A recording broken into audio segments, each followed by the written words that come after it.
Okay, so we're here with Mikelangelo a few days before he jets off overseas. It's true. And this Friday, you're at the Flying Saucer Club. That's right. Looking forward to it very much. What can we expect from the best of you? What can I say? I impress myself. Well, no, the nice thing, anyone who's familiar with my work knows that I have many hats. You know, I don't like to be held down. I think the creative muse is there to be followed. And so it's really lovely to actually touch on many different eras of Michelangelo, from Black Sea Gentleman through the Tin Star and the surf sounds of that, through to that City of Dreams album that I made, which was my love song to Melbourne, that really is quite pop to quite folky, through to some of the artists that I've covered over the years. Like last time I was here at the Flying Saucer, I did Cave Waits Cohen, which is the show that I'm taking to Edinburgh Festival. So, I actually have only done this show once before, and I did it in Adelaide about a month ago, and it went great. And but I just said at one point of the show, what covers would you like to hear me do? And people called out for different things, and actually I think Waits made it in that time, but also did Marty Robbins as well, and a few other things. So there's a nice moment where it's like, well, I'll allow you to tell me what's the best of me as well. That's great. I actually want to talk about the Cave Waits and Cohen show. Yeah. How did that concept come about? It was one of those things over a drink with my old friend Joel Morrison, who runs the Old Bar and plays in many bands, and we were chatting, and I've played shows at the Old Bar off and on since 2001, so we have a long history there. And I just said, oh, wouldn't it be fun to... He said, do you want to do a residency sometime? And I said, yeah, wouldn't it be fun to do an album that I love each week? So you do 4 albums over a month. And he said, yeah, do it, man, that'd be great. And he said, what would you do? And I said, well, it'd have to be pivotal albums that I grew up with. It'd have to be Nick Cave and the Bad Seeds.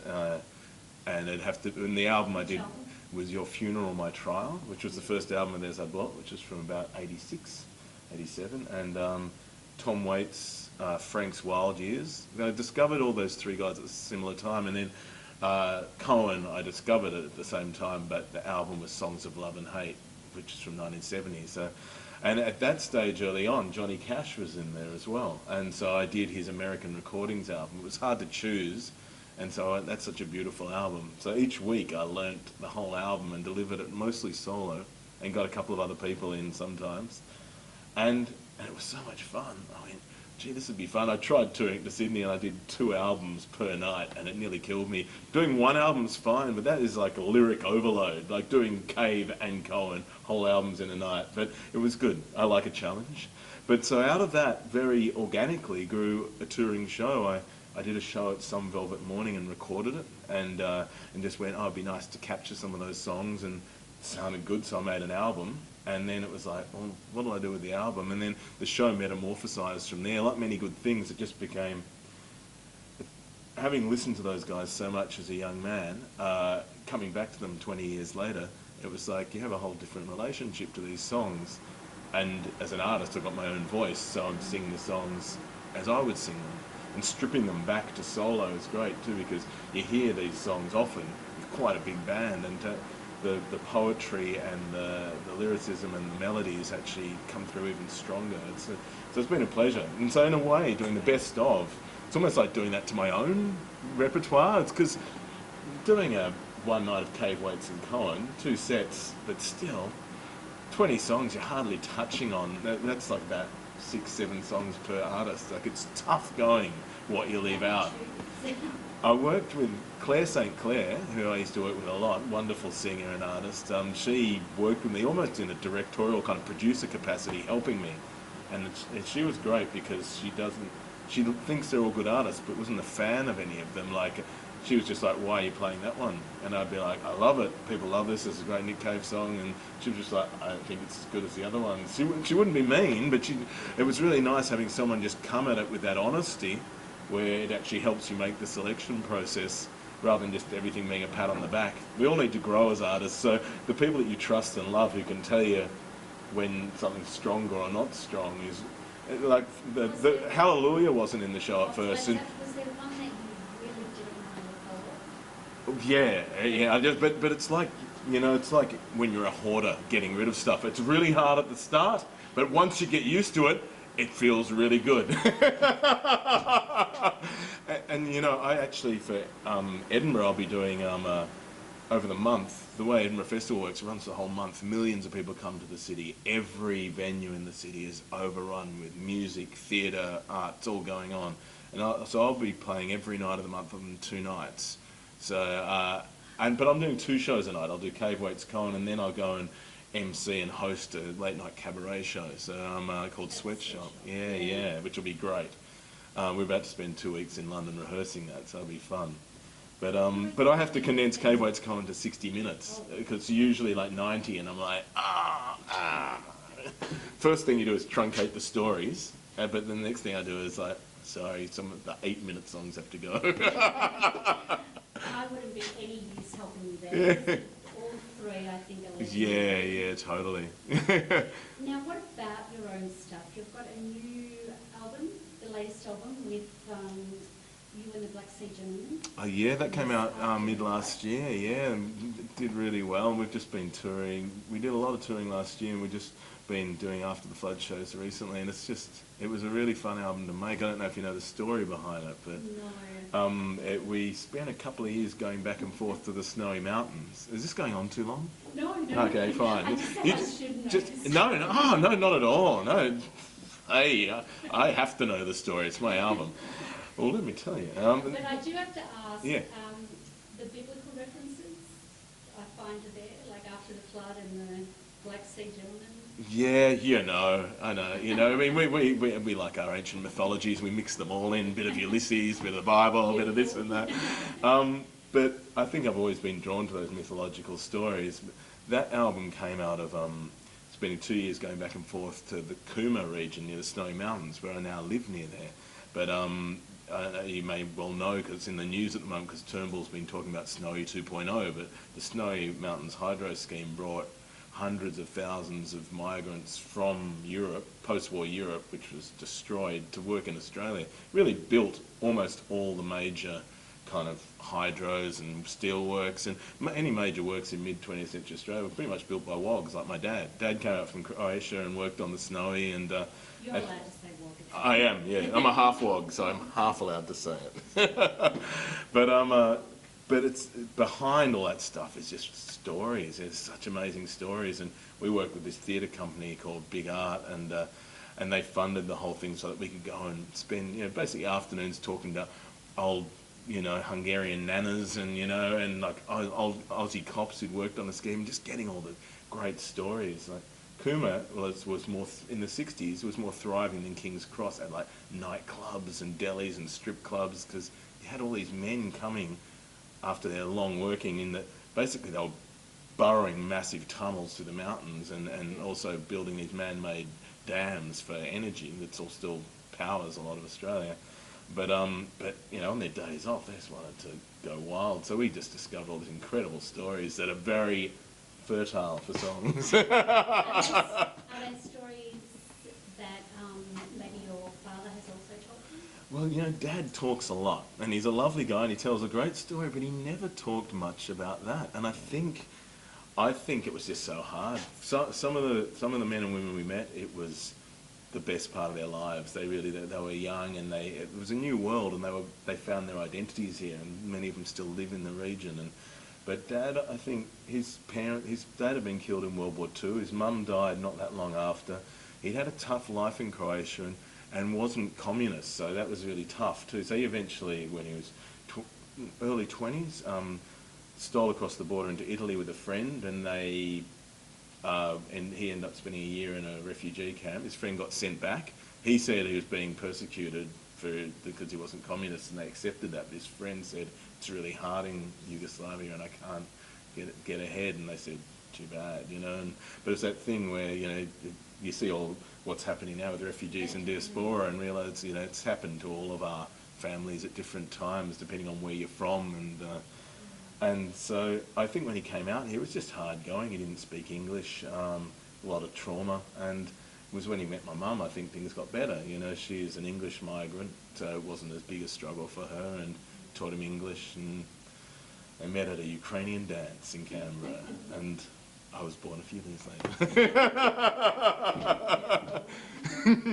But yeah, that's a long answer to say Dad didn't talk about it much, so in a way I almost had to try to piece it together from other people. Then it's lovely to use songwriting as a way to, yeah, you understand yourself and you understand other people better, but part of it is they weren't all stories that were verbatim. We were making up stories as well, inspired by, but you use that spark of imagination to take people back into that world, you know. Yeah, that's beautiful. I'd love to know one story from an Aussie cop. Oh, yeah, he said, there wasn't that much trouble. I mean, sometimes it's not bad, enough to call the wife and say, do you want to come down as well, because there'd like be one cop taking care of big areas of wild mountains, and apparently at first the men weren't allowed to drink up in the mountains, only when they went to town, to Cooma, and then guys were making stills and making their own grappa and things, and like actually going crazy, going blind and things. Eventually they introduced the wet canteen where they were allowed to drink beer with lunch and dinner just so they wouldn't drink the crap that they brewed up. Because there's a big tradition of brewing, spirits in Europe, but if you don't know what you're doing.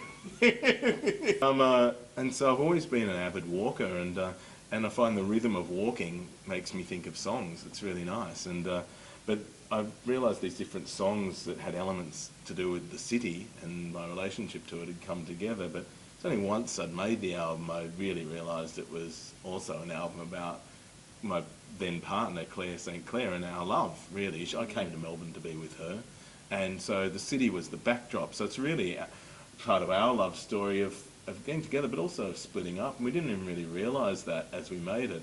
Kept going, the last song's called Closer, and I didn't know if it was about a new beginning or about an ending, and you realise it's actually both, and your conscious mind's always lagging behind.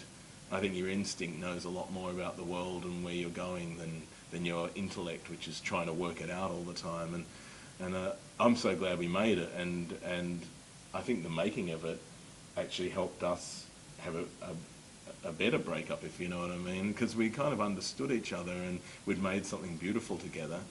And she's doing great art and doing amazing stuff, and she's on her journey, and it's always sad when you're in love, you go, this is the one, that's what love is about, but I think sometimes you're drawn towards someone and you have a lot to learn from each other, and that's what I feel about our relationships. We learnt so much from each other that we're actually really appreciative, which is great, because you don't always feel like that after you split up with someone. Sometimes you feel like, why did I waste? No, I never feel like that, but sometimes it's just hard, and it's nice knowing out there that we have each other's blessings. It's a rare and beautiful thing, and it makes the hard things worthwhile. So I do love Melbourne. I do love Melbourne, but I also love love more, and love drew me away again. So there you go. I'll tell you that story another time. This is a happy ending. Yeah, that's right. Now, what is your scene? Oh, what's my scene? If only I knew. My current scene, this goes nicely out of that, is hanging out on the Monero Plains, where I have a little house on the prairie. You can see it from the road, and then there's these vast rolling kind of hills and plains, big sky. Me and my partner Rose and our dog. Often me on my own, hanging out there playing my guitar. I've got a beautiful old stone studio there, and I have to say, cities are awesome, but I feel so ready to be in the country, because the balance of touring's awesome, and I do a lot of it. It's how I've made my living my whole life, but it's hectic and it's really gregarious, and so it's great, but you're going to end up exhausted. So when I go back there, it's just like I feel like the whole ground and the earth and the air is nourishing me, which is really good. Thank you. And what are you going to make for us today? Well, you don't want to get too healthy, so it's always good to have some booze in your life. There's a reason why musicians like to play in venues that have alcohol freely available. And here at the Flying Saucer Club tonight, I'm going to make for you a drink that was invented by my partner Rose. Can't be with us here this evening. She's at Girls Rock in Canberra with a bunch of young women she works with, which sounds awesome. I wish I had a T-shirt. But what I was going to say is that I was doing a gig one night at the Polish White Eagle Club in Canberra, which is this amazing old club. It's been there since the early 70s, and they haven't changed any of the decor. It's just classic old big stage, and they have many beautiful Polish beers there, and they also have classic Polish honey vodka. And one night Rose said, "Hey, what would it be like if," because our kind of honeymoon drink was peach Bellini. It was peach schnapps in sparkling, and she said, "How about trying putting some Polish honey vodka with sparkling?" And made a very nice drink, and she dubbed it the Mikelangelo, and the venue now have a little thing on the bar. It makes me pretty proud when I go in and see that, you know. Now, the only problem with this drink, which is usually so simple to make, is that Polish honey vodka is harder to find than you may think if you're not in the Polish club. So what we've decided to do, being a proud half-wog, is that you can change these things at any time. So this is perhaps the flying saucer Mikelangelo, because we've sourced some other ingredients to make what might even be a superior beverage. Ladies and gentlemen, I don't know. I'll be the judge when I taste it. So, we're going to get Bond on this thing. Where we go here. Ladies and gentlemen, what looks like that looks insignificant, but vodka, this drink has kept half the world going for many years. Strain a little bit of vodka into here, a shot. I think just a little bit more, can't do any harm. And we have a little bit of honey syrup to go with the vodka, which is one of the constituent ingredients of Polish honey vodka. Maybe this is the Balkan Mikelangelo. We're gonna. What's my scene Michelangelo? Yes. I'm gonna. I have a little bit of lunch left over here, so we'll get a little bit of peach syrup into it. You don't want the chunks in there, though, ladies and gentlemen. Okay. And, you know, because we are in an Aussie pub, we do it in this style. Give it a good shake. Tom Cruise, cocktail tour is coming your way. Okay, so let's give this a little strain. Watch that goodness pouring out. So at the moment what we have in here is vodka, honey syrup, and a little bit of peach syrup as well.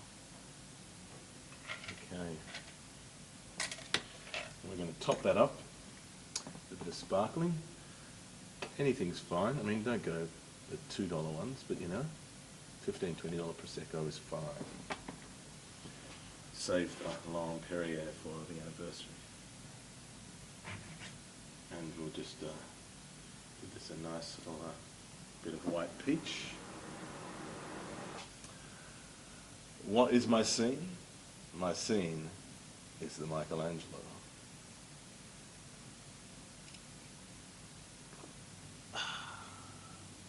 Like mother's milk.